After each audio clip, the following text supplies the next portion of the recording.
Here's my surprise for you. You're fired. Effective immediately. That sentence should have shattered me. But instead, as I stood frozen in my boss's son's glass office, surrounded by fake birthday decorations and a stale chocolate cake no one touched, all I could feel was stillness. A cold, clean pause. He said it with a smirk, as if he'd just gifted me a designer purse. Go ahead and pack your things, Jesse. We'll have I revoke your access in 10. I nodded once. No arguments. No tears. Just quiet. I turned, walked past the stunned receptionist, who blinked as if unsure if this was some cruel office prank, and stepped into the elevator without looking back. The metal doors closed. My reflection stared back at me. Today was my 35th birthday. It had started so differently. My husband, Noah, had made me coffee at 6:30 a.m., singing Happy Birthday off-key while our 2 rescue dogs danced around our feet. He had kissed my forehead and said, "Just get through work. Then the real birthday begins." That morning, I thought the real birthday meant dinner reservations or maybe a surprise weekend getaway. Turns out, it was something entirely different. Now, sitting in the driver's seat of my car, my work badge still dangling from my rearview mirror, I called Noah. He picked up on the first ring. "Happy birthday, baby," he said cheerfully. "What time should I pick you up?" "I'm already out," I replied quietly. "I got fired." Silence. Then, "Today?" 10 minutes ago. A pause. "Was it Darren?" "Yes." Another pause. Then Noah chuckled, not with amusement, but with a strange sense of knowing. "Good," he said. I blinked. "Good?"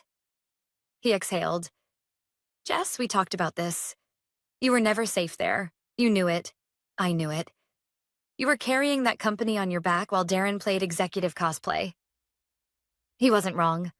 I had joined Everland Homes 5 years ago when it was a small but respected architectural firm known for its integrity and clean designs.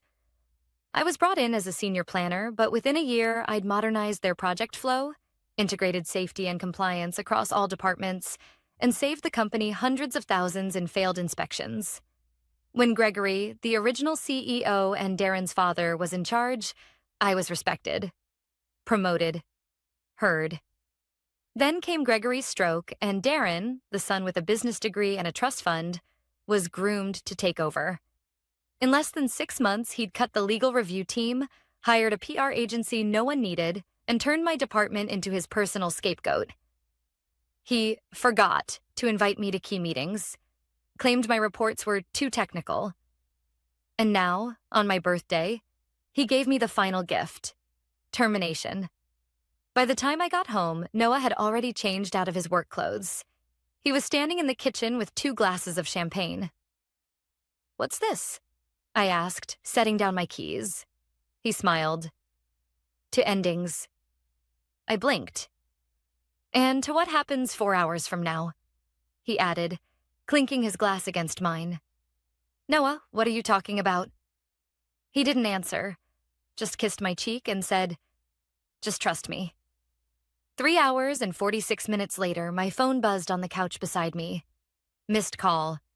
Then another. Then 5 more. By the time I glanced at the screen, it showed 98 missed calls. Every single one from Everland. The office manager, 3 department heads, even Darren himself. And just like that, I realized something. This wasn't just a firing. This was a mistake. One they couldn't afford to make. Before I tell you what happened next, take a moment to like this video and subscribe to the channel. Many viewers follow these stories and forget to hit the bell. And trust me, the way this unfolds, you won't want to miss the next part. Back to the story. That night, as Noah and I sat under string lights in our backyard, he finally explained what he'd known for weeks. "Darren approved the Ridgeview deal last Friday," he said, "and he submitted plans under your name, but he altered your original designs." My stomach dropped. "Noah, that's illegal." He nodded. "And dangerous." My hands trembled. Ridgeview was a $22 million housing development. One structural flaw, one missed code, and... He forged your sign-off, Jess. That's when it hit me. By firing me, Darren hadn't just rid himself of someone competent. He'd erased the only person who could defend what came next. And that, I realized, wasn't the end of my story. It was just the beginning. I barely slept that night. Not from grief or anxiety, but from the sheer rage of what I'd just learned. Fired on my birthday, yes. But more than that. Used. My name, my credentials, my reputation, all weaponized by a man who couldn't design a fire escape without consulting YouTube. Darren had forged my approval on the Ridgeview development plans. And now, with me out of the picture, no one was left to answer questions when things went wrong. Because, trust me, they would go wrong. The Ridgeview project had been my baby. I spent 6 months refining those plans, making sure every elevation, every code spec, every material choice was flawless. I knew the soil grades. I'd walked the site myself. I flagged the unstable perimeter wall that Darren had insisted was just cosmetic. So when Noah showed me the submitted blueprints that night, stamped with my digital signature, but missing key safety features I'd fought to include, I knew exactly what had happened. Darren had stripped my version down to something cheaper, faster, and more dangerous. He thought no one would notice. And then he fired me, probably hoping I'd vanish quietly, with no reason to ever look back. By 8 a.m. the next morning, my phone had racked up 119 missed calls. The latest voicemail was from Susan, the compliance officer. Jesse, I don't know what's going on, but we can't access the Ridgeview system files. It keeps asking for the primary architect override. Darren is... He's panicking. Please call me back. Please. I didn't call back. Instead, I sent a single text to Susan. Speak to your legal team before contacting me again. This message will be saved. And then I picked up my bag, slid my laptop inside, and turned to Noah. I need a favor. He raised an eyebrow. I need a meeting. With someone high enough to take this seriously. The Ridgeview contract was submitted to the city. Who handles post-approval compliance checks? Noah didn't even blink. My boss, Gina. I'll call her. 2 hours later, I sat across from Gina Montoya in a quiet conference room at the Department of Urban Development. A sharp woman in her early 50s with clear glasses and a no-nonsense attitude. I laid out everything. The original Ridgeview plans. My actual version. Darren's altered submission. The forged timestamp from my login credentials, which I proved had occurred while I was on vacation 3 weeks prior. Gina didn't interrupt once. Just took notes, nodded slowly, and finally said, Jesse, what you're showing me isn't just unethical. It's criminal. If those homes were built with these specs and something failed, families could die, I said flatly. She tapped her pen. I'm going to flag the Ridgeview permit for emergency review. And you're going to need legal representation. If your name was forged, you're not responsible. But the optics could get messy. I nodded. I'm ready. Back at home, Noah handed me a printed email. Subject: Urgent. Jesse. Please call me. From Gregory R. Langford, founder and former CEO, Everland Homes. I hadn't spoken to Gregory since his stroke the previous year. We'd exchanged a few polite texts during his recovery, but he hadn't been involved in day-to-day operations since Darren took over. Noah read my hesitation. You should talk to him, he said quietly. He's not like Darren. So I called.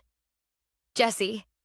Gregory's voice rasped through the line, weaker than I remembered, but still sharp. What happened? You mean, besides being fired illegally and having my signature forged on $1 million project? Silence. Then softly, I'm sorry. I never should have handed him control. I let the silence hang before replying. It's done now. Can you meet me? I'm not interested in coming back, Gregory. I'm not asking you to. I just need to talk. Please. I agreed. We met later that afternoon at a small cafe, far from downtown. Gregory looked older, thinner, but regret clung to him like a second skin.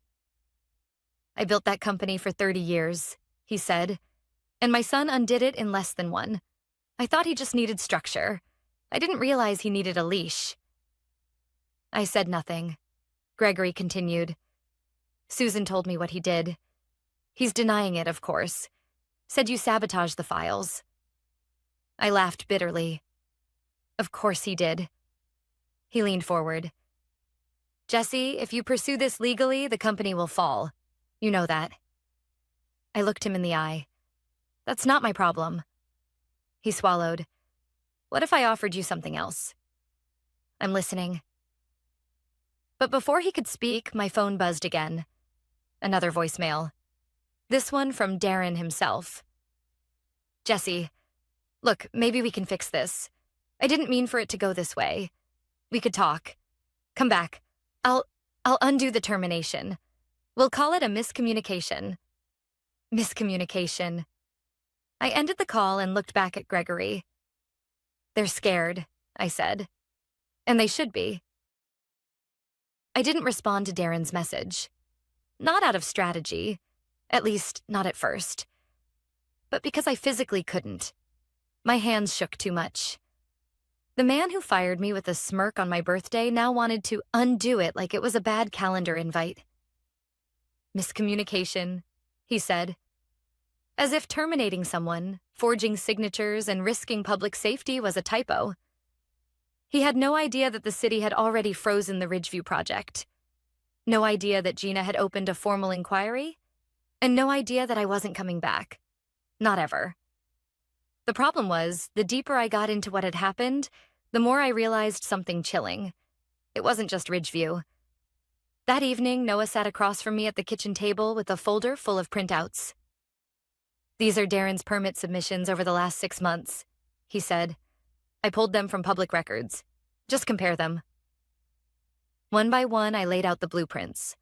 One by one, the pattern became clear.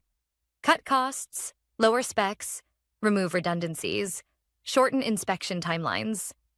And every time, a signature. Mine. Or someone else's from the design team. Names of people I knew had no idea they were being used. I think Ridgeview was just the first to almost hit the wall, I whispered. Noah nodded grimly. We need to take this beyond the city. You mean the state board? I mean the licensing bureau, the ethics committee, anyone who will hold him accountable. The next day, I spoke with a construction ethics investigator. I didn't want to go public yet. I wasn't looking for fame. I wasn't out for blood. I just wanted the truth out. And the risk to stop. But truth doesn't come quietly. By Thursday morning, a local news site ran the headline. Whistleblower flags major safety violations in $22 million Ridgeview development. My name wasn't mentioned, but the quotes, the documents, those were mine. Within hours, 3 more outlets picked it up. City council members issued statements of deep concern. And Gregory called again. Jesse, I don't blame you. But Darren, he's spiraling. He fired 2 more people yesterday. Legal's a mess. Clients are threatening to pull contracts. He paused. They want to talk to you. I stiffened. They? The board. No. Jesse, I don't need an apology from a board that let this happen. They watched him dismantle everything. Gregory sighed. Then, what do you want? I didn't answer. Because honestly, I didn't know yet. That night, Noah and I finally talked about something we'd both been dancing around. What if this becomes bigger than we expected? He asked. What if people start coming after you? You mean legally? I mean professionally. Personally. Retaliation. Darren's the type. I nodded slowly. Then I'll need protection. From the closet, I pulled out an old binder. One I hadn't opened since I freelanced during grad school.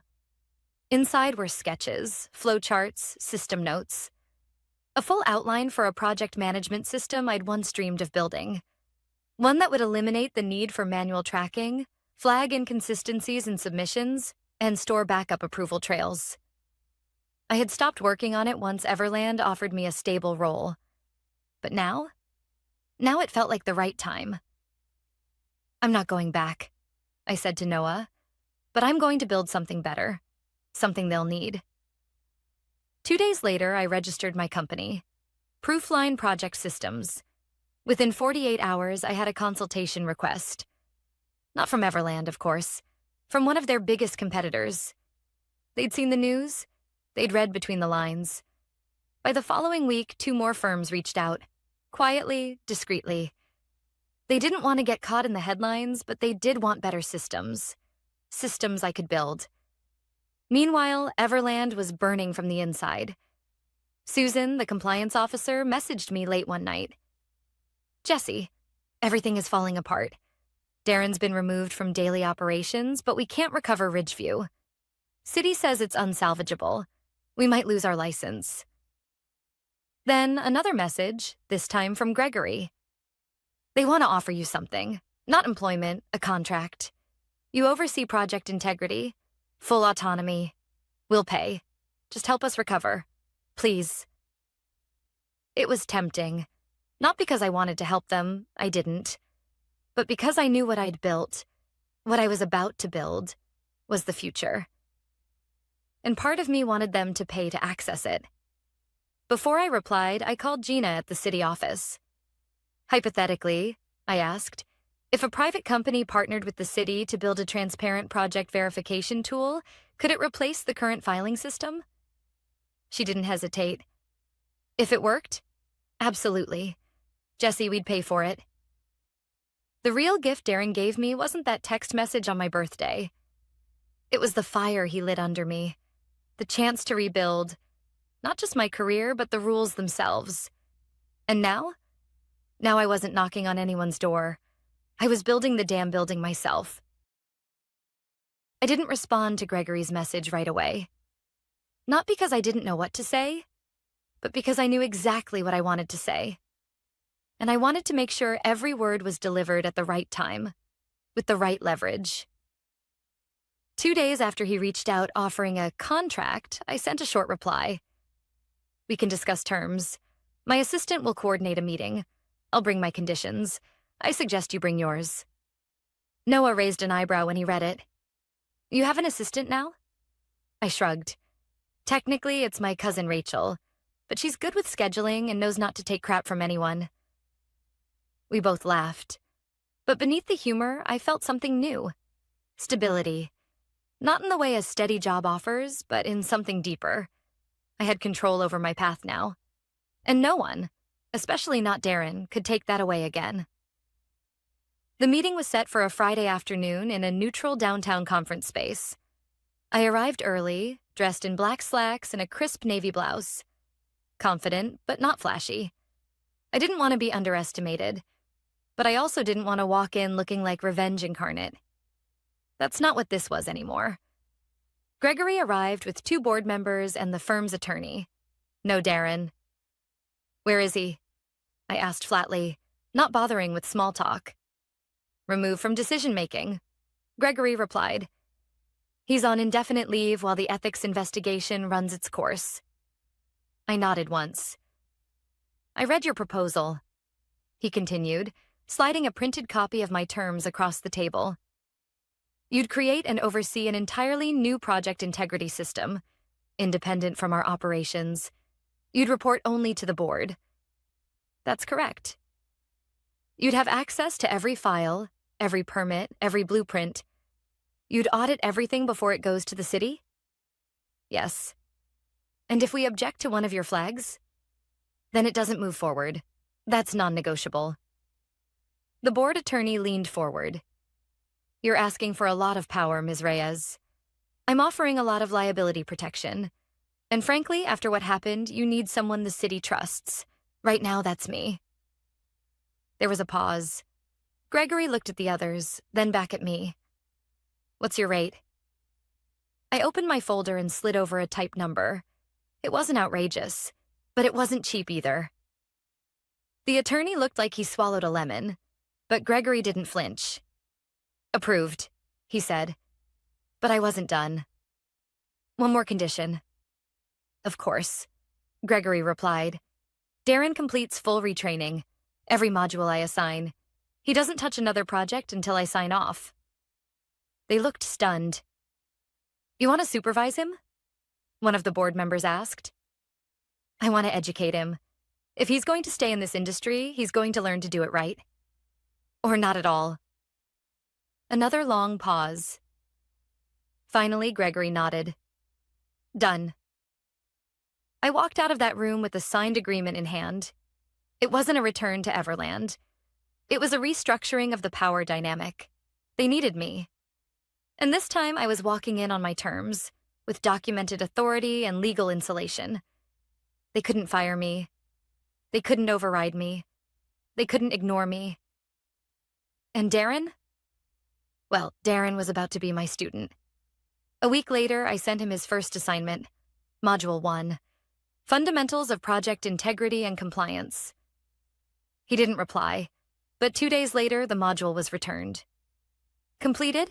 Accurate. I sent the next one. And the next, for 6 weeks straight. Every submission came back on time, sometimes with questions.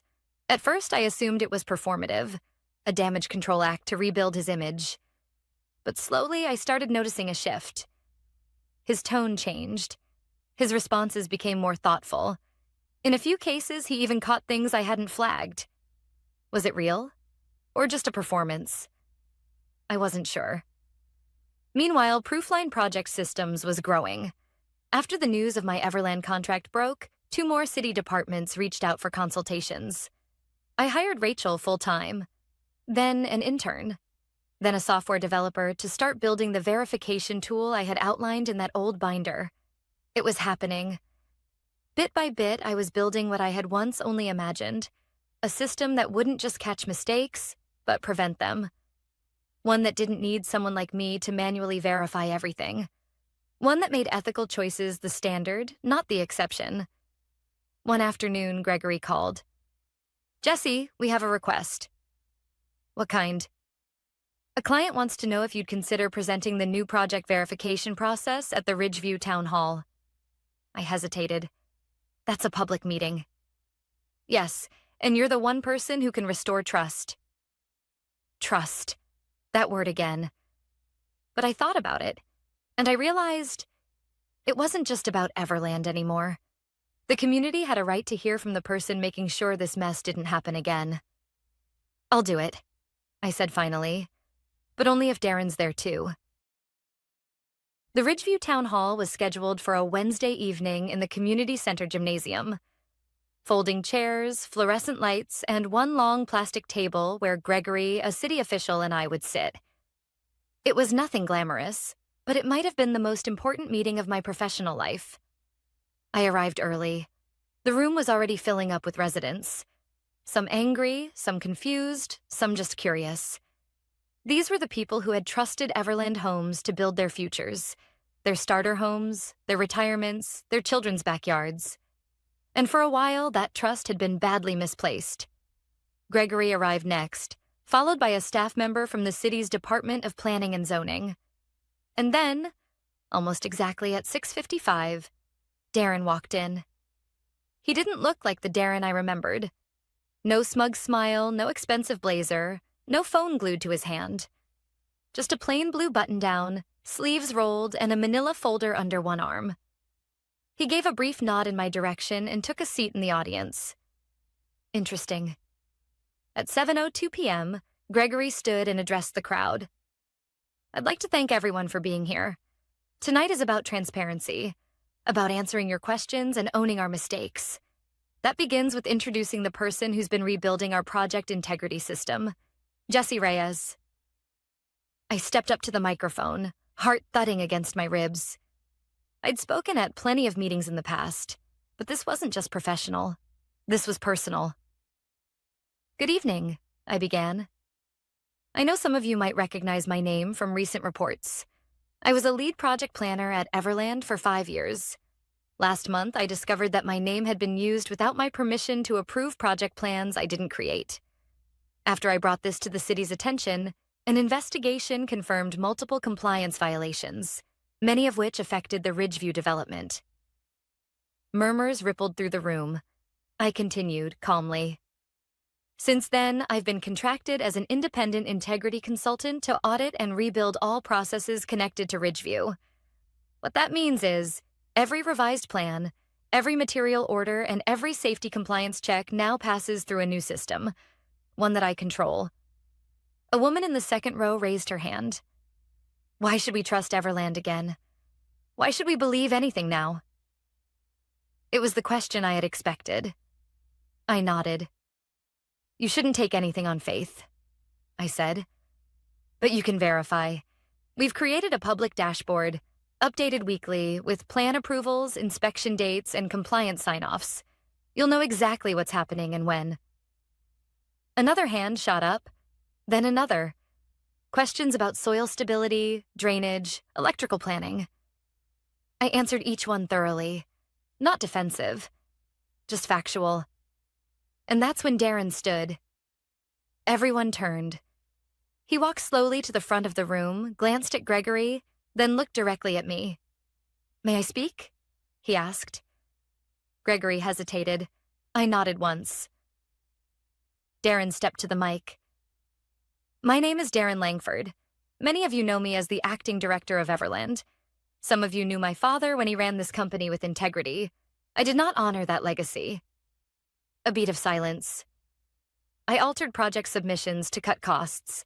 I overrode safety protocols. I used other people's credentials to approve plans that wouldn't have passed inspection. I believed I could manage the fallout. I was wrong. The gym was utterly silent now. I was removed from operations after the investigation, but over the last 6 weeks, I've been retraining, under the guidance of Ms. Reyes. Not because anyone forced me to, but because I had to understand how badly I'd failed. And because if this project is ever going to mean something again, it starts with accountability. He turned back to the audience. I know I can't erase what I've done, but I'm committed to fixing it, one step at a time. He returned to his seat.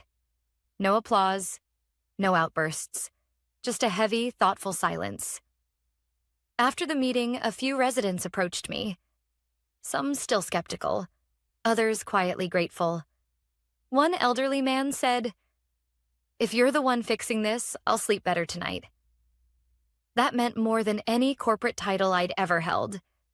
Darren approached just as I was packing up. I meant what I said, he offered. I studied him. Good, because this isn't over. Integrity doesn't happen once. It has to be maintained, every step, every day. He nodded. I understand. As he turned to leave, I called after him. Why did you really stand up there? He looked back. Because you were right. Not just about the project, about me. I didn't deserve the position I was given. And I never earned the trust I was handed. But maybe I can earn some back. I didn't respond. Not yet. Because trust, like integrity, is something built, not given.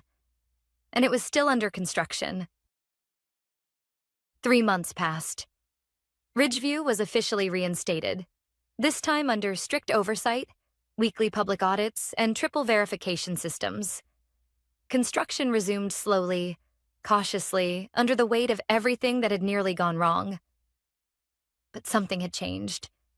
Not just the project, not just the company, me. I was no longer waking up wondering if I'd be blindsided at a morning meeting or have my ideas ignored in favor of someone else's ego. I wasn't just working for someone anymore. I was working on something. Something that mattered.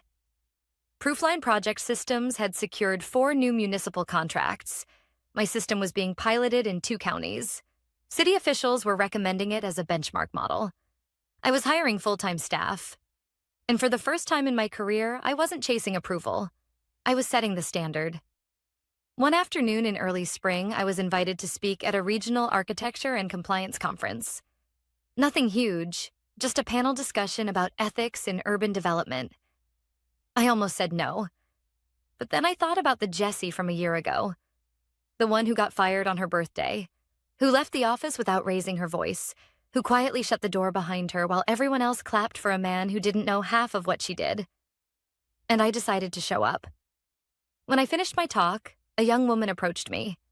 Early 20s, anxious but determined. Hi, I just wanted to say your story, what you shared today. It reminded me of something I'm going through. I work under someone who keeps taking credit for my work. I thought maybe that was just the industry. I smiled gently. Number, that's not the industry. That's just someone hoping you'll stay quiet. She blinked. So what do I do? I handed her my card. You document everything. You protect your work, and you start building something no one can take from you. She held the card like it was gold. Maybe to her, it was. Back home that evening, Noah grilled dinner while I watched the sun dip behind our newly finished fence. Our fixer-upper had become a haven, a little rough around the edges, but ours. He looked up from the grill. You know, it's been exactly 6 months since Darren fired you. I laughed softly. Feels like a lifetime ago. He raised an eyebrow. If you could go back, would you still walk out the same way? No question, I replied. But this time I wouldn't wait so long to stand up for myself. He handed me a plate and we sat down on the porch steps. You didn't just stand up, he said. You built something stronger than what they destroyed. I paused, taking in his words, then pulled out my phone. There was a message from Gregory. Jesse, board approved the citywide protocol expansion. We're adopting your system for all projects going forward. Congratulations. Below that, another from Darren. Completed Module 12. Site team caught a design error today, because I flagged it first. Thought you'd want to know I didn't reply. Not yet. Instead, I sat in the quiet, listening to the dogs rustling in the yard, the sound of traffic in the distance, the world moving forward. Calm, but not still. I thought about everything that had happened.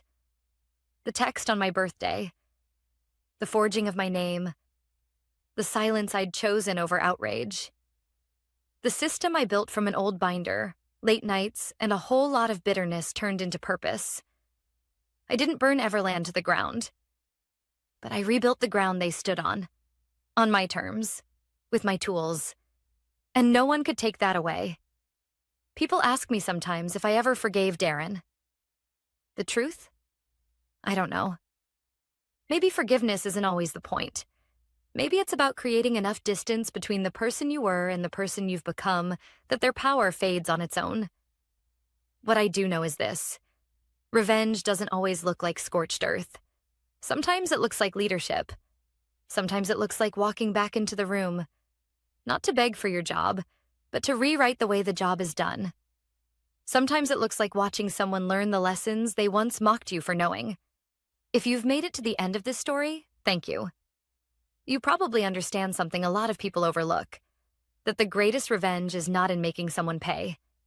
It's in making yourself unshakable. It's in using what was meant to destroy you as the foundation for something stronger, more ethical, more respected, and fully your own. So here's to being fired on your birthday, and to becoming the kind of person they have to call back, only to realize you no longer need to answer.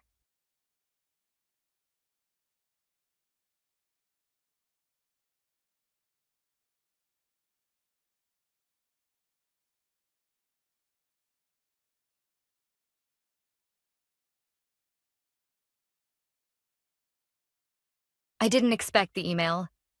It came at 5:18 a.m., just as I was finishing a quarterly forecast that no one had asked for but everyone needed. Subject line, celebration weekend, private flight itinerary attached. The body was short. You've been doing incredible work. The CEO wants to recognize you personally. Please pack for 3 days. Dress code, business casual to semi-formal. No explanation, no hint, just a PDF of a flight to Aspen and a note from corporate affairs. I stared at the screen, blinking. I'd worked for Trident Systems for 5 years. Started as a contractor, climbed fast, delivered faster. I had scaled our analytics department from 2 interns and a broken Tableau license to a multi-million-dollar intelligence hub supporting 42 enterprise clients. But no one ever said, thank you. Not like this. My name is Kelly. And I've never liked surprises. especially the ones that start with champagne and end with betrayal. The jet was sleek, white, and cold on the inside, like a hospital dressed up for prom. I sat near the back, quietly sipping citrus water while a flight attendant offered hot towels and compliments that felt memorized. Across from me sat the CEO, Graham Telford, the man with a watch worth my student loans and a smile that never reached his eyes. His wife, Clarice, was flipping through a fashion magazine like we weren't even there. And next to her, their daughter, Zara, 19, barely. Long lashes, luxury nails, and a tablet she didn't look up from once until we landed. The same Zara who'd posted last week about how real jobs are for people who gave up. I'd rolled my eyes. Now I was sitting next to her, buckled into a jet bearing the Trident logo. The resort in Aspen was the kind that didn't show up on Google Maps. Private chalets, heated floors, fireplaces lit before you even thought of wood. They gave me a suite with a view of snow-covered trees and a handwritten note. "We're proud of you. Let's toast to the future." GT. For a second, I let myself believe it. That maybe they saw me. That maybe I wasn't just the fixer behind the curtain anymore. That night, the Telfords hosted a dinner in the main lodge. 10 people, all executive leadership. I wore a tailored emerald dress I hadn't had a reason to put on in 2 years. Graham stood when I walked in, arms wide, his signature grin on full display. "Kelly," he beamed. "Come sit, right here next to Zara." I smiled politely. My stomach coiled. Dinner started with champagne, flowed into lobster, and ended with stories about how far we'd come. Clarice praised Zara's eye for vision. Zara talked about her TikTok growth like it was an MBA. Then Graham stood, raised his glass, and cleared his throat. "We're here to celebrate not just the work Kelly's done," he said, "but the direction we're going." He turned to me, smiled tight. "You've been incredible. Truly. You carried this company through some tough winters." I nodded, wary. "But the world's changing," he continued. "And we're evolving too. Which is why, as of next quarter, Zara will be stepping in as Executive Vision Officer." The room was still. He said it like it was a gift, like he was offering me a sunrise. But my chest hollowed. "She's the future," he added, still smiling. "You're the past." He lifted his glass. "Cheers to new energy." I raised mine too, calm, silent, and said, "Cheers to the future." Because what they didn't know, what no one at that table remembered, was that I had once read the contract better than anyone. 5 years ago, I had negotiated a clause. Buried in legal pages no one else had bothered to scan. A clause that granted me 3.2% equity, convertible and with full voting rights. In exchange for proprietary system architecture I built when the company couldn't afford outside developers. Graham signed it himself. I still had the scanned PDF and the email thread archived. No one paid attention back then, because I was just Kelly from operations. And that's exactly how I wanted it. When dinner ended, I stayed back, stared at the fire long after the others left. Zara had smirked as she walked out. "Don't worry," she'd said lightly. "I'll make sure the interns still loop you in." I didn't respond. I didn't need to. Because what she didn't understand, what none of them understood, was that leadership isn't just about slogans and followers. It's about foundations. And I built this one, from the ground up. The real celebration hadn't even started yet. I flew home on Sunday evening. No driver, no follow-up message, no thank you. Just a text from Zara. "Don't forget to forward me your files. We'll set up time next week to go over handoff." Like I was an assistant. Like the past 5 years were bullet points on a slide deck she could delete. I didn't respond. Instead, I stared out the plane window and let silence do the talking. Sometimes silence is the loudest answer you can give. Monday morning, I walked into Trident HQ like it was any other day. No farewell party, no company-wide announcement, just a few half smiles from people who had clearly heard whispers but didn't know how to ask. Luis from product gave me a subtle nod. Sarah from compliance avoided eye contact. I made my way to my office, still mine for now, and sat down at the same desk where I'd sketched out our first predictive model on the back of a napkin. I opened my laptop. My credentials still worked. No one had cut me off. Not yet. My inbox had already started shifting. Zara had forwarded an email chain with the subject line, Marketing Refresh Strategy, Next Gen Positioning. It was full of buzzwords. Words like authenticity and disruption and brand reimagination, but no mention of our clients. No reference to the analytics platform I'd built. No understanding of how our legacy systems actually functioned. That's when I opened a folder labeled Foundations Archive. Inside it was everything they didn't realize I still had. Back in 2018, we were 2 quarters from collapse. We couldn't afford third-party tools, so I built our internal dashboard suite from scratch. The deal was simple. If I built it fast, Graham would give me a stake. He even typed it himself. 3.2% in Class B shares with voting privileges if the system proved viable. I still had the contract.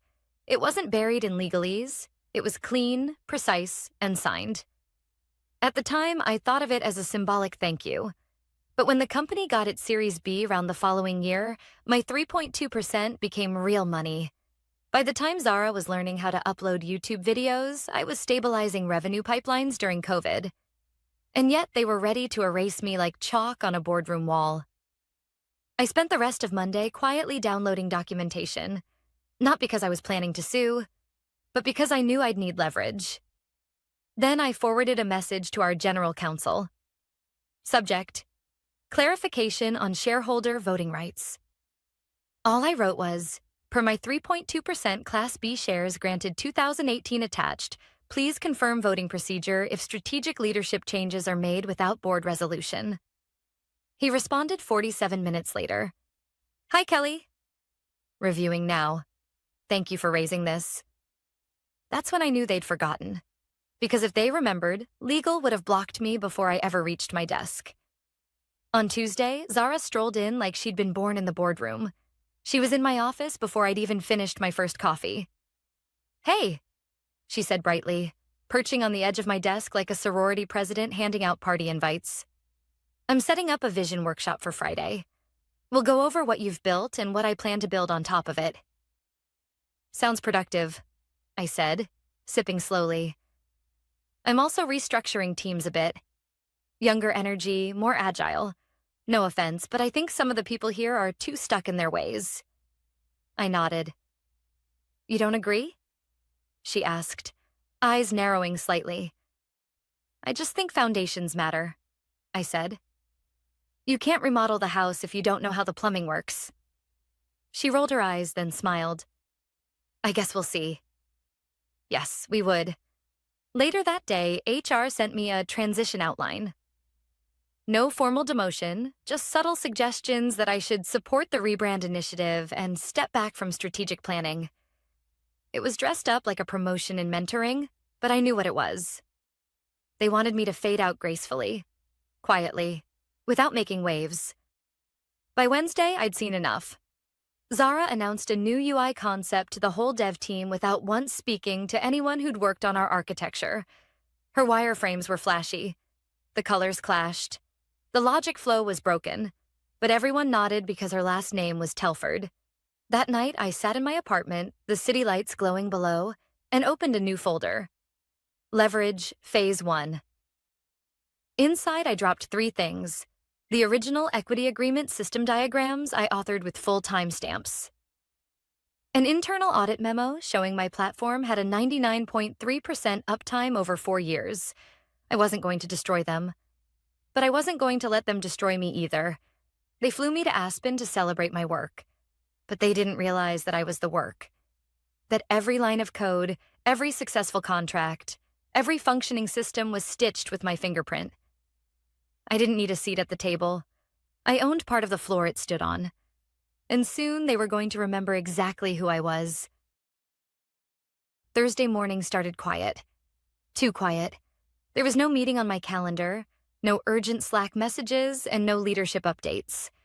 It was the kind of silence that doesn't feel like peace. It feels like strategy. The kind of silence that comes right before a storm. I walked into the office like I always did. Neutral blouse, neat hair, black coffee in hand. Professional, unbothered, unseen. Zara was already in my office. Again. Feet on the desk, earbuds in, laptop open to a Canva page full of Core 2.0 rebranding slides. Stock photos of smiling 20-somethings, fake diversity, and meaningless taglines like, "Tomorrow starts now." She didn't even look up. "Need something?" she said. I smiled calmly. "I just came to get my charger." "Oh," she said, like I was maintenance. "Check the drawer." No mention of the system migration she'd announced yesterday. No concern about client transition, legacy data, or the support structure still running behind the scenes. She thought all she needed was a new logo and a few buzzwords. She thought legacy meant outdated. But what she didn't realize was that legacy meant built to last. Back at my desk, Luis popped his head in. "You see the ops memo?" he asked. "No," I said. "What memo?" He handed me a printout. Zara's first real executive action. Restructure of internal ops, merging support with product, and, most shocking of all, a proposal to outsource infrastructure management. Outsourcing. I felt my chest tighten. That infrastructure was the core of our client promises. Trident's whole value proposition was reliability in complexity. Our clients didn't hire us for sleek dashboards. They stayed because we kept their systems running when no one else could. Luis looked pale. "She wants to move back-end to a firm in Toronto. They quoted half our internal cost."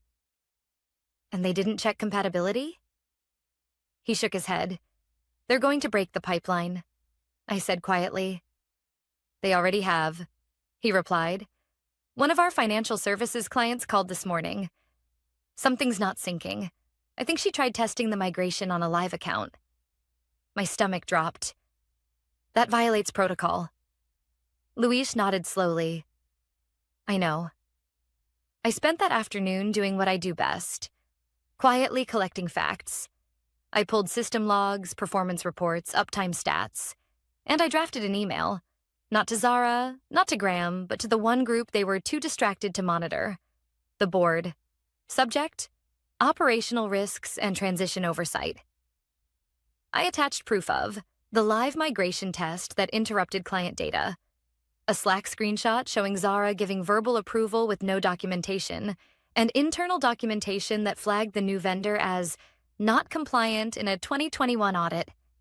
No opinions, no emotion, just the facts. I clicked send at 5:42 p.m. Then I packed my things and went home. At 7:03 p.m., my phone buzzed. Unknown number. I answered anyway. "Kelly, this is Celeste Adami, chair of Trident's board." Her voice was direct but measured. "I'd like to set up a call with you first thing tomorrow." "Of course," I said, calm but alert. "And Kelly?" she added. "Thank you for flagging this." She already knew. She'd seen the signs. They all had. They just hadn't had proof until now. Friday's all-hands meeting went ahead like nothing was wrong. Zara stood at the front, full TED Talk mode. New colors, new values, even a new slogan. "Where legacy ends, the future begins." I almost laughed out loud. The irony? The very system she was standing on, the data feeding her demo, was still mine. She didn't even know how to check the status logs. She couldn't tell real-time metrics from a mocked report, and I knew that because I built the system to flag fakes. I watched it blink red as her presentation went live. After the meeting, she stopped by my desk. "You seemed quiet today," she said with a smile too wide to be sincere. "Don't worry. We'll find something that fits your skill set eventually." I looked at her and said nothing, because behind her, walking calmly down the corridor in a navy suit and heels, was Celeste. She passed Zara without a word and stopped at my desk. "Kelly?" she said. "Could I borrow you for a few minutes?" Zara turned slowly, confusion spreading across her face. I stood up, nodded once, and followed Celeste down the hall. We sat in a private conference room. The curtains were half drawn, the lighting soft. Celeste opened a slim folder and looked at me. "Everything you submitted checked out," she said. "You've been holding this company together longer than anyone acknowledged." I didn't speak. I didn't need to. "We're calling an emergency executive session next week," she continued. "I want you there. You'll brief the board directly." I exhaled slowly. For the first time in weeks, I felt it. Not victory, not revenge. Something deeper, recognition. Monday came colder than usual. Not outside, inside the building. There was a shift in the air, the kind you can't explain but you feel in the way people avoid eye contact or whisper behind coffee cups. The office buzz was gone. The usual Monday morning banter replaced by cautious silence. No more jokes about Zara's slogans, no more loud greetings, just controlled breathing. I walked in early, as always. Luis was already at his desk. He gave me a small nod, the kind you give someone right before a storm breaks. On my desk sat a sealed envelope. No sender listed. Inside was a single sheet of cream paper with a Trident Systems letterhead. Invitation to executive session. Confidential Tuesday. 10 a.m. Boardroom B. Attendees, Board of Directors, Legal Counsel, Kelly Rao, Interim Advisory Oversight. Provisional, no Zara. No Graham. The rest of Monday passed in slow motion. Around 11:30, I saw Zara walk past my desk, phone pressed to her ear, eyes darting. She wasn't smiling anymore. By noon, she'd called a leadership sync with the department heads. I wasn't invited. Neither was Celeste. But Luis was. He came back 40 minutes later and sat down at my desk like someone trying not to look panicked. "She's scrambling," he whispered. "She said anyone resisting the restructure is slowing innovation. She even suggested replacing the infrastructure team with newer talent." I blinked slowly. "She doesn't know half the infra team built the thing she's standing on," I said. Luis nodded. "She also said something about bringing in external branding consultants. High cost, fast turnaround." "They're draining capital," I said flatly. "And she doesn't realize the burn rate is visible to the board." "She thinks she has time," he said. "She doesn't." That afternoon, I met with Celeste in a small conference room on the 18th floor. She had a notepad, a black pen, and zero small talk. "We'll open with a review of Zara's decisions over the last 30 days, she said. "I want you to present a factual sequence. Client interruptions, procedural breaches, budgetary anomalies." "No personal comments?" I asked. She shook her head. "We'll let the data speak. We're not here to humiliate her. We're here to protect the company." "I understand." She looked at me carefully. "You've played this with more grace than most executives I've seen." "Thank you," I said. "But grace is not the same as silence." Celeste's mouth twitched, a hint of a smile. Tuesday arrived with heavy clouds and the weight of long-buried truths. I walked into Boardroom B at exactly 9:59. Celeste was already seated. So was Darnell from Finance, Angela from Legal, and 2 external observers I didn't recognize. Likely advisors or potential partners. Graham walked in 5 minutes late, pale and stiff. He sat at the far end, hands folded, saying nothing. Zara didn't show. Celeste opened the session calmly. "We're here to assess the transition strategy and its impact on operational continuity. Ms. Rao has provided data for review."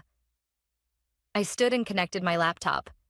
No speech, no emotion. Just a clean timeline of cause and effect.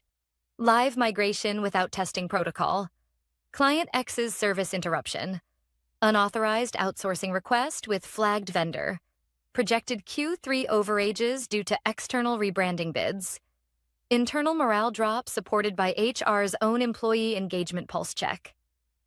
When I finished, I stepped back and closed the laptop. Silence filled the room. Then Daniel Renner, CEO of a tech partner company and potential acquisition candidate, leaned forward. "Ms. Rao," he said, "are you aware that Zara requested full transition control in upcoming integration talks?" My eyes flicked to Celeste, then back to Daniel. "I'm aware now." She sent over a pitch deck suggesting full replacement of all legacy systems. No mention of who built or maintained them. "That's a critical omission," I said. Daniel nodded. "It was noted." After the meeting, Graham stopped me in the hallway. His shoulders sagged. He looked smaller than I remembered. "I never meant for it to go this far," he said. "You didn't stop it either," I replied. He nodded slowly. "She's my daughter." "I understand," I said. "But I was your partner, and you forgot that." He didn't respond. As I turned to leave, he added, "They're going to remove her, aren't they?" "That's not my decision," I said. "But you should prepare her." That evening, I went home and pulled out the file I kept in the bottom drawer, labeled simply, "Build Phase, 2018. Inside was the architecture diagram I'd drawn in pen 5 years ago. No software, no automation, just lines and logic on paper. It was still valid, still running, and still mine. I took a photo of the page and saved it under a new folder. Legacy equals value, because they can replace titles.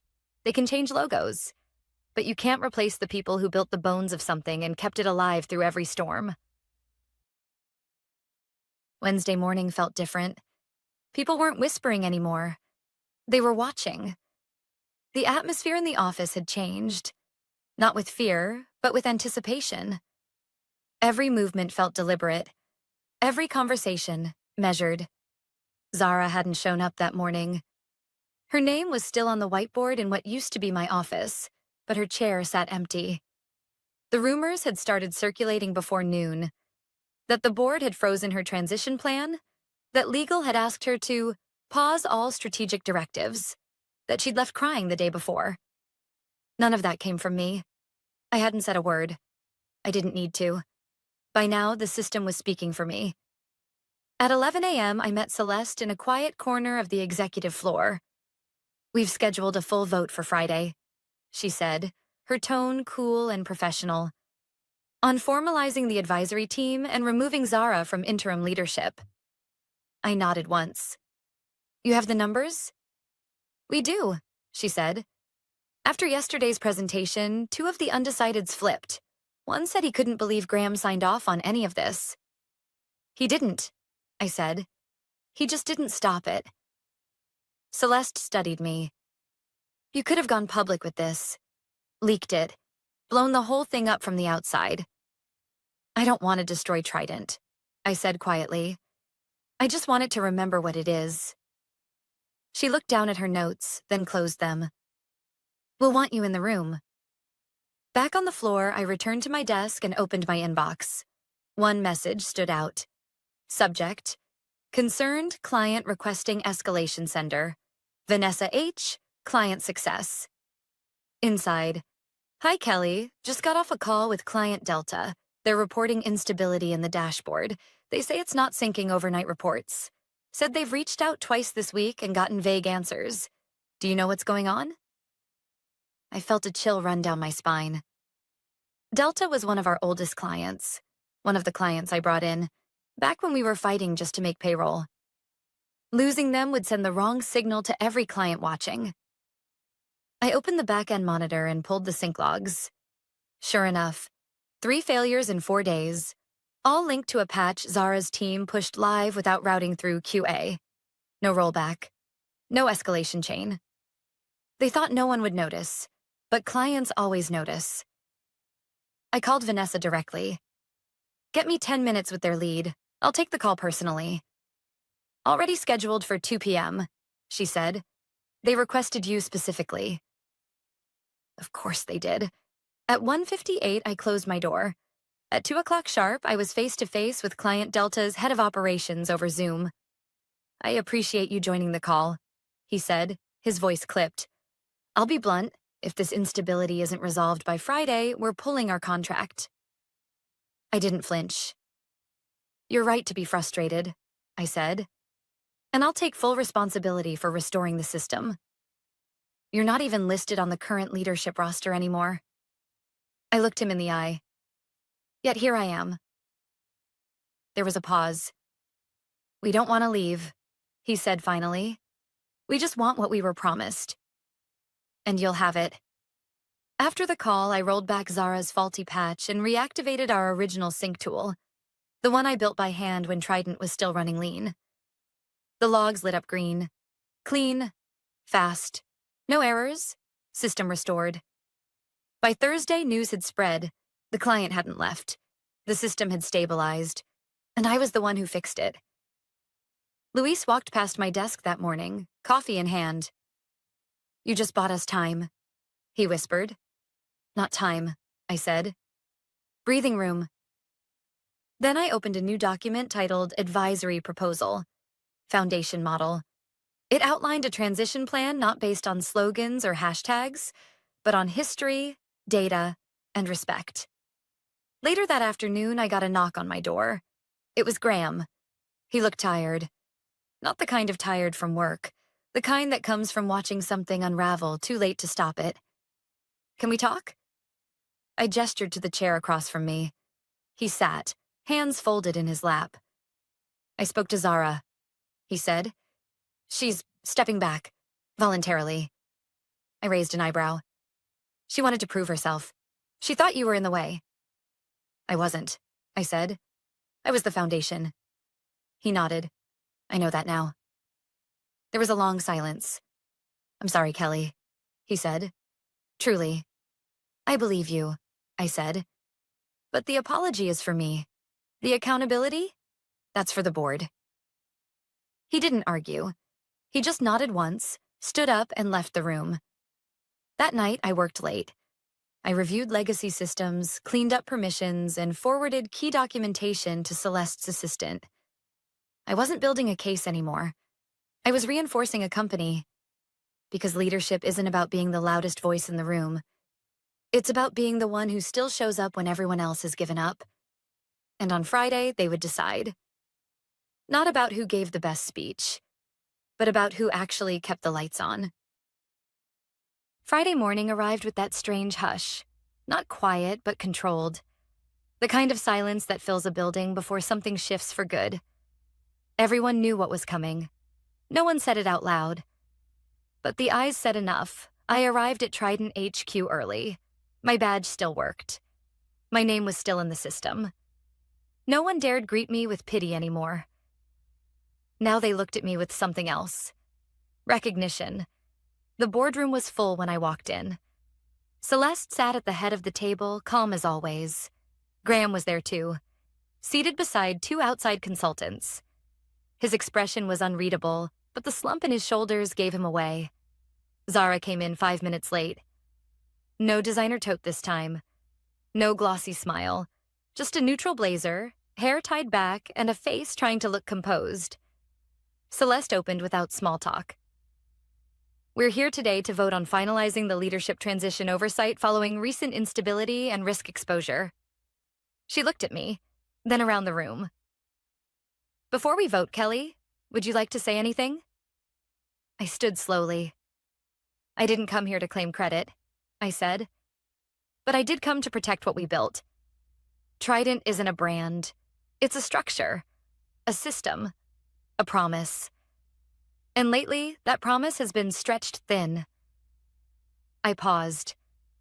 Leadership isn't disruption for the sake of headlines. It's making sure that when things fall, they don't collapse. And I sat back down. Daniel Renaer, seated at the far end, nodded slightly, the kind of nod that comes from years of listening before speaking. Our position remains unchanged, he said. If the current transition plan stays in place, our partnership will not proceed. Graham flinched but didn't speak. Zara's hands trembled slightly on the table. Still no words. Then Celeste turned to the board. All in favor of removing Zara Telford from all leadership duties, effective immediately? One by one, hands raised. No hesitation.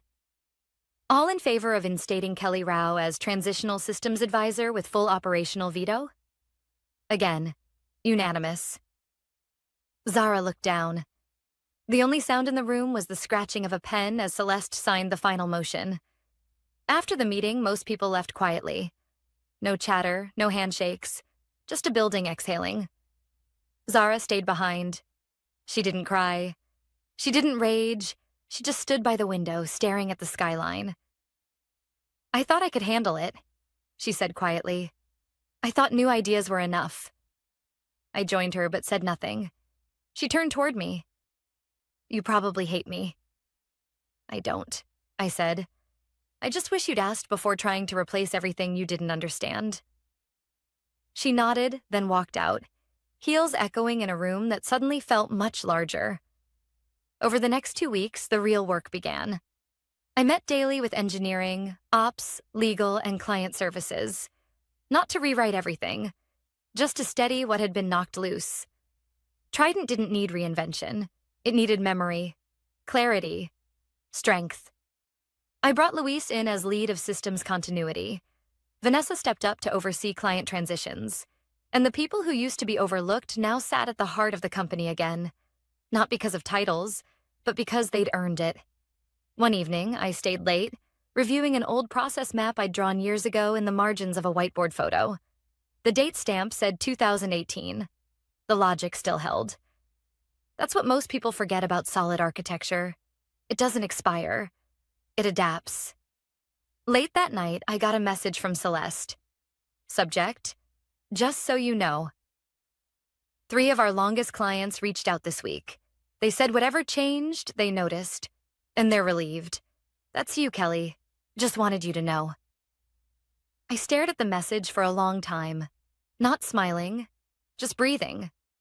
Because the win wasn't in the position. It was in the restoration. They flew me out to celebrate what they thought would be my exit. They thought the future meant younger, louder, shinier.